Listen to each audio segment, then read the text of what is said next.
धरने का आज 22वां दिन है। अलग अलग प्रदेशों से यहाँ पे रिप्रेजेंटेटिव आ रहे हैं और वो फिर कमान संभाल रहे हैं। पंजाब आया, हरियाणा आया, केरला आया और अब उत्तर प्रदेश से ऐसा सुनने में आया है कि उत्तर प्रदेश अब कमान संभालेगा। एक बार कपिल जी आप परिचय दीजिए कि उत्तर प्रदेश से जो पगड़ी पहने हुए जो हमारे साथ जो महानुभाव है वो कौन है और अब क्या उत्तर प्रदेश ने कमान संभाल ली है? सर, मैं पहले तो जितने पत्रकार बंधु आए मैं उनका धन्यवाद करता हूं, हाथ जोड़ के करता हूं। आपने जो सैनिकों की जायज मांगे हैं वो आपने जन जन तक ले जाने की कोशिश की है। आज हरियाणा की जो भूमिका थी, आज हरियाणा के पूर्व सैनिकों की तरफ से उत्तर प्रदेश को ये जिम्मेवारी सौंपी है। आने वाली 13 मार्च से 26 मार्च तक की इस धरने की कमांड वो अपने हाथ में लेंगे और इसको आगे लेके चलेंगे। आज हमने हमारे हरियाणा की तरफ से जो हमारे कैप्टन राउत साहब हैं, जो आज अलीगढ़ का है मेरठ, आज मेरठ है, मेरठ जिले के जो पूर्व सैनिकों का आज धरने की कमांड थी और हमने इनको पगड़ी पहना के पूरे उत्तर प्रदेश के पूर्व सैनिकों का मान और सम्मान बढ़ाया। हाउस द जोश कैसा है उत्तर प्रदेश में सर? जोश बहुत अच्छा है। मैं सबसे पहले ऑर्डिनरी कैप्टन प्रताप सिंह रावत, पूर्व सैनिक संगठन उत्तर प्रदेश का ऑफिस सुप्रिटेंडेंट होने के नाते पूरी उत्तर प्रदेश की तरफ से, पूर्व सैनिकों की तरफ से मीडिया बंधुओं का शुक्रगुजार और धन्यवाद करता हूं। और मैं हरियाणा का भी धन्यवाद करता हूं। इन्होंने जो मेरे सिर पर पगड़ी रखी है और मैं इस पगड़ी की लाज जरूर रखूंगा और इनको बहुत बहुत धन्यवाद देता हूं। मोर्चा उत्तर प्रदेश ने संभाल रखा है, मोर्चा अब फ्रंट पे आप लड़ोगे और ऐसा कहा जाता है कि उत्तर प्रदेश वो धरती है जो राम और कृष्ण की धरती है। उत्तर प्रदेश इतना मशहूर है कि ज्यादातर प्रधानमंत्री उत्तर प्रदेश से आते हैं और जिसको भी प्रधानमंत्री बनना पड़ता है एक बार वो उत्तर प्रदेश जाता है। तो मोदी जी भी उत्तर प्रदेश से प्रधानमंत्री हैं, क्या संदेश देना चाहोगे उनको पूर्व सैनिक के माध्यम से? देखिए, उत्तर प्रदेश का आपने बहुत गुणगान कर दिया है। मैं इसमें थोड़ा सा और जोड़ना चाहूँगा कि आज मेरठ ने कमान संभाली है और हम लोग मेरठ से आए हैं। मेरठ की धरती से ही 1857 का बिगुल बचा था और वही बिगुल को हम बजाते हुए इसको आगे तक ले जाएंगे।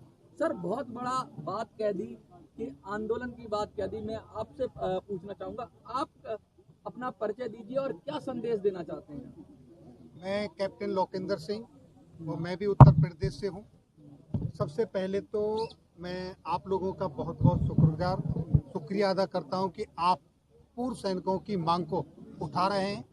मैंने अब तक जितना ये आंदोलन चला है देखा है कि जो प्रिंट मीडिया है और इलेक्ट्रॉनिक मीडिया है, नेशनल लेवल पे जो बड़े बड़े चैनल हैं वो इसको कवर नहीं कर रहे हैं। ये बड़े दुर्भाग्य की बात है।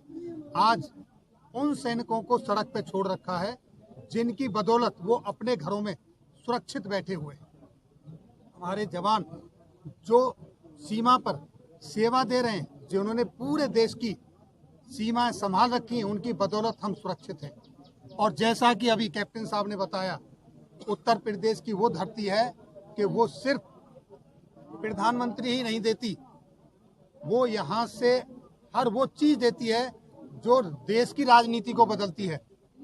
पहली क्रांति 1857 में, जैसे कैप्टन साहब ने बताया, उत्तर प्रदेश से ही लागू हुई थी, मेरठ की जन्मभूमि से। हम उसी जन्मभूमि से हैं। अब ये मुद्दा उत्तर प्रदेश के हवाले है। हम अपने सभी पूर्व सैनिकों से आग्रह करता हूं, मैं विनती करता हूं कि अपने घरों से निकले। अपने भाइयों की जो शोषण हो रहा है पूर्व सैनिकों का, और विशेषकर उन वीर नारियों का जो विधवाएं हैं, हमारे शहीदों की विधवा कहना दुर्भाग्य की बात है। वीर नारी से हम उनको संबोधित करते हैं। उनका क्या दशा है, उनकी पेंशन में कोई बढ़ोतरी नहीं हो रही है। अब ये रही बात यहाँ पर जो विसंगतियां हैं उसकी मुख्य बात, सबसे पहली बात, OROP का जो रिवीजन हुआ है ये टोटल ही गलत हुआ है। इसमें 97% जो जवान जेसीओ हैं उनकी अनदेखी की गई है। आज उनकी जो पेंशन में बढ़ोतरी होती वो नहीं हुई है। बहुत सारे रैंक ऐसे हैं जिनकी पेंशन पुराने वालों से भी कम है। दूसरा, जो हमारे एक्स ग्रुप के जवान हैं, पूर्व सैनिक, प्री और पोस्ट 2016 से पहले और 2016 के बाद वाले, उनकी पेंशन में बड़ी विसंगति है। ये बहुत गलत है, इसको विचार करना सरकार की बहुत ही निहायत जरूरत है इस वक्त कि इस पर विचार करें। और इतना ही नहीं, जो सबसे पुरानी मांग जहां से ये विसंगति शुरू हुई 2006 में जब 6th पे कमीशन आया था, उस समय सेना के अंदर एक जोखिम भत्ता लागू किया गया था, MSP, रिस्क अलाउंस, जिसका जितना बड़ा रिस्क उसको उतना बड़ा अलाउंस मिलना चाहिए था। जिस तरीके से जब हम भर्ती होते हैं, चाहे वो रिक्रूटमेंट में आए चाहे वो कमीशन लेकर आए, उसकी योग्यता के अनुसार उसको पद मिलता है, ओहदा मिलता है, उसको उसकी बेसिक पे मिलती है, एकोमोडेशन मिलता है, उसको बहुत सारी सुविधाएं मिलती हैं क्योंकि उसकी योग्यता के हिसाब से उसका सिलेक्शन हुआ है। उसी योग्यता के आधार पर रिस्क जो भगता है वो किसी योग्यता के लिए नहीं है, वो जीवन के लिए है, वहाँ जीवन का रिस्क है। तो यहाँ पर सबसे ज्यादा जो रिस्क होता है वो जवान का और जेसीओ का होता है, जो 24 घंटे हमेशा एक्सपोज रहता है। अफसर तो की बात लगातार हो रही है, बहुत सारी बात आप इसमें सुने थोड़ा सा। बताइए। जो बॉर्डर पे 24 घंटे पेरिफेरल पर रहता है, आप उनकी पोस्टें देखोगे तो 3 टप्पर की बनी हुई है। वहीं पर ऑफिशियल इसका अधिकारी टेक्निकल बात भी करें ऑफिसों के अंदर बात तो बहुत जायज है इनकी, सबने जो कहा कि MSP जो है हार्डशिप अलाउंस है, जवान सबसे ज्यादा परेशान रहता है। लेकिन उसमें भेदभाव किस तरीके से रखा गया? बिल्कुल वो बात हो गई। हम थोड़ा कल की बात करते हैं, क्योंकि क्या लगता है कि पहले सर मैं एक सवाल मैं ले लेता हूं पत्रकार बन के लोकेंद्र साहब से। सब उत्तर प्रदेश की क्या भूमिका रही पूर्व सैनिकों की इस आंदोलन में आगे बढ़ाने में? अभी रणनीति है वो क्या? सर, आपने अब ये कमान जैसे पगड़ी उत्तर प्रदेश को दी है, अब आप यहाँ के बाद देखेंगे बढ़ चढ़ के उत्तर प्रदेश के हर जिले से, दूर दराज से, जो नजदीक के हैं वो डेली यहाँ आएंगे, अप डाउन करेंगे, और जो दूर के हैं वापस नहीं जा सकते, मैं उनसे अनुरोध करता हूं कि वो अपना जिस तरीके से सेना में ड्यूटी करते हुए अपना बोरिया बिस्तर लेके TD एक जगह से दूसरी जगह जाते हैं, अपना वो सामान लाएं, समय दें, यहाँ बैठें और अपनी मांग आगे बढ़ाएं और यहाँ पर सरकार के कान खोलें कि हम एक हैं, पूरे देश के सैनिक एक हैं, एक ये हमारे उत्तर प्रदेश पूरा सैनिक जिंदाबाद, उत्तर प्रदेश पूरा सैनिक जिंदाबाद, उत्तर प्रदेश पूरा सैनिक जिंदाबाद, सैनिक एकता जिंदाबाद। कपिल जी, बहुत बड़ी बात उठ रही है, क्योंकि अभी तक की आपकी मांगे सारी स्पष्ट थी और बिल्कुल क्लियरेंस था, लोगों के दिमाग में बिल्कुल क्लियर था कि ये आपकी डिमांड है और ऐसे ऐसे लगातार आप बता भी रहे थे। लेकिन कल कुछ नई चीजें सामने आ गई, अचानक ही एक यहाँ पे मंच लगाया गया बड़ा, उसमें बहुत सारे लोग आए, बहुत सारे संगठन आए, उन्होंने भी अपने आप को पूर्व सैनिक कहा, लेकिन वो अलग ही बात कह रहे थे। जैसे मैं बताऊं कि मल्टी फैक्टर 2.81 जो 7th पे कमीशन में है उसे छोड़ देंगे, ऐसा घोषणा की गई। आपकी क्या उस पर बात है? सर आपने बहुत ही टेक्निकल सवाल पूछ लिया और मैं भागूंगा नहीं। ये 2.81 पे सरकार फंसी हुई, क्यों फंसी हुई कि भारत के इतिहास में और विश्व के इतिहास में अलग अलग फैक्टर दिए गए। जो जवान है उनको 2.57 सर्विंग वाले, और सर्विंग ऑफिसर को दिया गया 2.81। अगर ऐसी बात हुई है कि 2.81 को छोड़ देंगे तो ये गोदी संस्था थी, ये बिल्कुल क्लियर मैं बोलता हूं, ये गोदी संस्था ही कर सकती है ऐसा, जो सरकार की गोद में बैठी है। 2.81 को कैसे छोड़ देंगे? फिर 2.57 को भी छोड़ देंगे हम। जो 2.57 एक सिपाही की 6665 रुपये बढ़कर 17,129 रुपये हुई, तो इसका मतलब हम 6665 रुपये लेने लग जाए एक सिपाही? नहीं सर, ये बिल्कुल नाजायज है, जिसने भी रखी है बिल्कुल गलत बात है, और ये सरकार की मदद करने के लिए किया गया, जिसमें सरकार का प्रिय है। आप ये बात को, इस बात को कंडेम कर रहे हैं, इस बात को खत्म कर रहे हैं कि जो घोषणा की गई थी उससे आपका कोई लेना देना नहीं, बिल्कुल हम खंडन करते हैं, हमारा कोई लेना देना नहीं है। 2.81 का फार्मूला हम लेके चलेंगे, जिस पे सरकार आज दबाव में है कि 2.81 के फार्मूले पे दबाव पे। अगर 2.81 का हमारे जैसे साहिबान को मिलता तो 3,000 रुपये बढ़ती।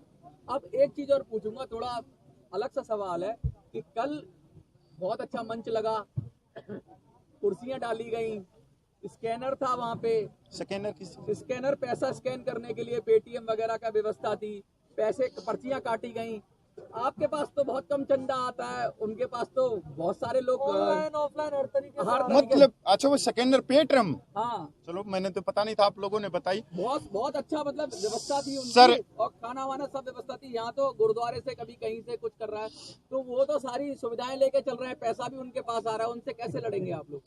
सर यहाँ पर हम एकजुट होंगे, हम तन और मन लेके चल रहे, हम पैसा लेके चल ही नहीं रहे। मेरे सैनिक जो समाज है वो इतना बड़ा है, जब हमारे को हमने कॉल करनी पड़ेगी तब यहाँ सब कुछ आ जाएगा, पर पैसे से कोई जंग हम लड़ ही नहीं सकते।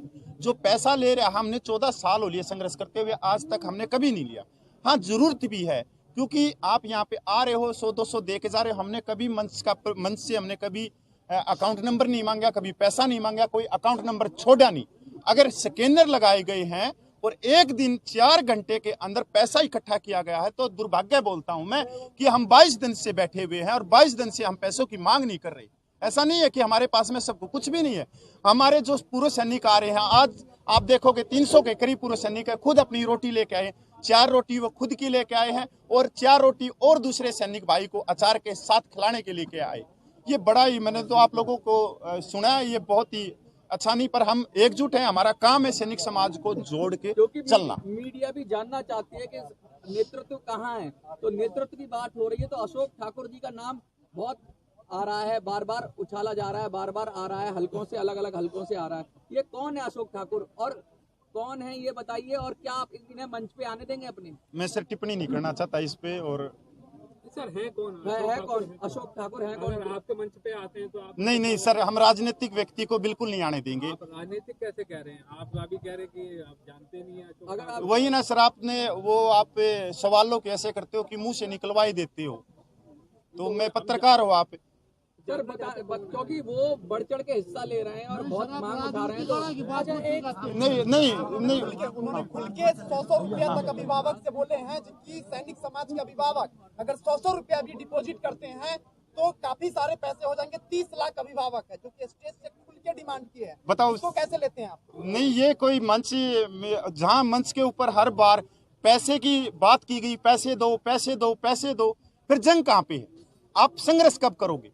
नहीं, पैसा भी तो जरूरी है ना। संघर्ष जरूरी है, पर वो पैसा जो इकट्ठा हुआ, अब आज का प्रोग्राम क्या, 22 दिन से ये पूर्व सैनिक बैठे हैं।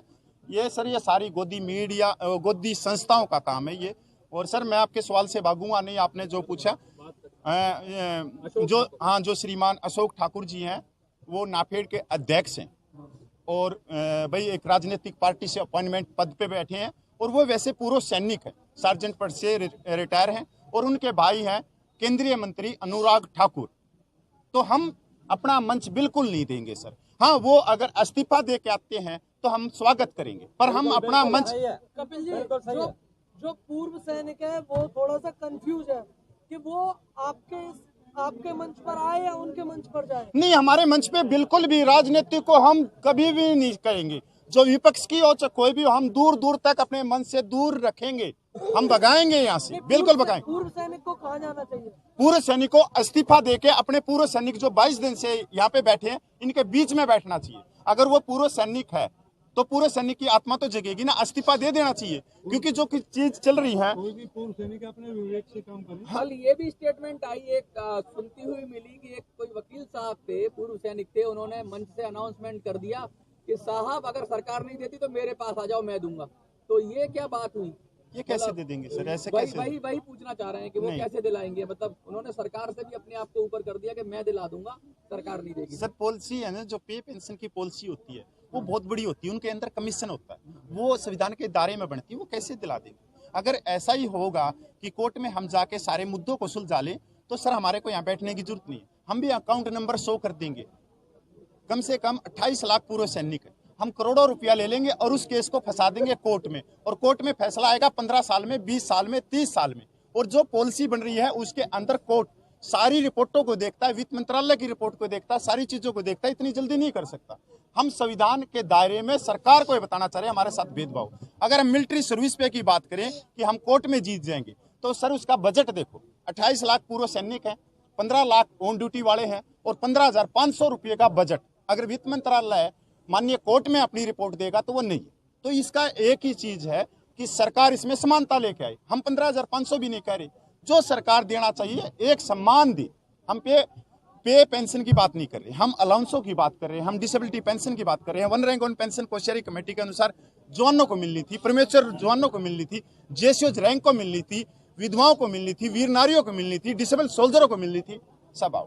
3 तारीख की तो कॉल कल दी गई थी, आप उससे कंफर्म करेंगे कि 3 अप्रैल को कोई बड़ा आंदोलन होगा जंतर मंतर पे? जंतर मंतर पे 3 अप्रैल को कोई बड़ा आंदोलन नहीं होगा, पर हाँ पूरे देश में 3 अप्रैल को अपने अपने डिस्ट्रिक्ट में, जिले में पूर्व सैनिक, तीनों सेनाओं के पूर्व सैनिक बड़े बड़े रोड मार्च निकाल के माननीय कलेक्टर को, माननीय राष्ट्रपति के नाम मांग पत्र देंगे। और एक दिन 3 अप्रैल को मांग पत्र देंगे। 4 अप्रैल को पूरी प्रिंट मीडिया में फर्स्ट पेज पे हमारे सैनिकों की तस्वीर आएंगी, अलग अलग भाषाओं में आएंगी। पर हाँ, आपके चैनल के माध्यम से मैं कश्मीर से लेकर कन्याकुमारी तक के सैनिकों को हाथ जोड़ के कहना चाहता हूँ कि 3 अप्रैल की तैयारियां शुरू कर दो।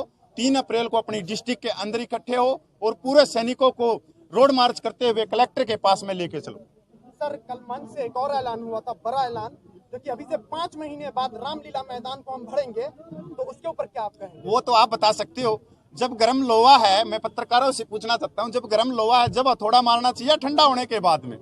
6 महीने की अगर किसी ने ऐसी बात करी है तो वो आंदोलन को पीछे कर रहा है। जो हम बैठे हैं, जो आपके बुजुर्ग बैठे हैं, आप देख रहे हो कि मेरठ से आए हैं और ये आंखों में भी इनके देख रहे हो एक रोशनी लेके आए कि जो भेदभाव हो रहा है वो माननीय प्रधानमंत्री के पास में जाए। माननीय प्रधानमंत्री के पास में जाकर जिस भेदभाव को दूर करेंगे और भारतीय सेनाएं शक्तिशाली बनी। उन्होंने एक यूनाइटेड फ्रंट खोले हैं, बोले कि ये यूनाइटेड मैं क्या बताऊं सर, सब समझदार हैं सर, क्या मैं इसके बारे में। यहाँ तो लड़ाई समानता की है। भारत माता की जय।